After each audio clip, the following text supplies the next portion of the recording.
Examiner क्या खेल जाएगा बेटा आपसे, एग्जामिनर खेलेगा वो कुछ ऐसा लिखेगा 2x + 3y, ठीक है, और यहाँ लिख दिया कुछ 6 = 0, कुछ इतना लिखा, इसको लिखा 4x +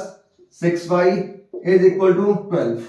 अब बच्चा क्या करता है, a1/a2 आपने निकाला, फटाफट से आपने देखा साहब 1/2 आ गया, b1/b2 आपने निकाला और ये कितना आ गया साहब आपका 3/6, ये भी 1/2 आ गया, और c1/c2 यहाँ पे भी आपने निकाला और ये आ गया 6/12, आपने कह दिया 1/2, तीनों बराबर आ गए, और तीनों बराबर आ गए और आपने बोल दिया तीनों बराबर है, तो वो कैसा है साहब आपका, मैंने सॉल्यूशन का केस आपको दिख गया,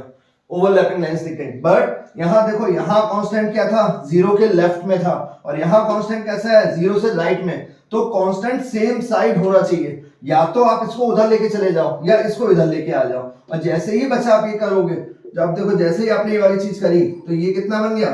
-12 = 0, माइनस, और ये -1/2, बच्चा आंसर ही बदल गया यहाँ पर, जो पहले आपको मिल रहा था a1/a2 = b1/b2, अब वो मिल चुका है is not equal to c1/c2, ठीक है। तो ये वाली चीज याद रखिएगा। एक वो आपके साथ इस तरह से पूछ सकते हैं, या फिर हम जनरली फ्लो में करते क्या है, हम a1 a2 b1 b2 c1 c2, और वो क्या कर देंगे यहाँ पे, वो इसको हटाएगा, वो करेगा क्या, एग्जामिनर आपके साथ क्या करेगा यहाँ पर, वो इसको ऐसे ना लिख के वो ऐसे लिख देगा साहब 4y 6x + 12, सेम वही ले रहा हूं, उसने यहां लिख दिया। अब अगर उसने यहां लिखा तो देखो अभी भी अगर आप निकालोगे a1 a2 b1 b2, आपने ध्यान नहीं दिया कि साहब यहाँ पे y ये है, ठीक है, y है, x के नीचे x का ही कोफिशिएंट आएगा, y के नीचे दूसरी वाली इक्वेशन का y आएगा, तो यहां अगर मैं देखूंगा तो ये मिल रहा है बेटा मुझे 2/6 a1/a2, 2/6 मतलब 1/3, और अगर मैं यहां लेके आ रहा हूं b1/b2, तो ये मिल रहा मुझे 3/4,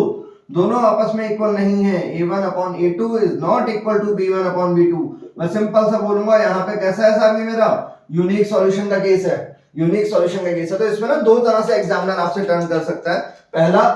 कांस्टेंट वाला जो टर्म है उसको लेफ्ट और राइट, एक में लेफ्ट रख दे एक में राइट रख दे, एंड सेकंड वन इज जो यहाँ पे वेरिएबल्स हैं इनको इंटरचेंज कर रखा है, तो इस चीज का ध्यान रखना है आपको।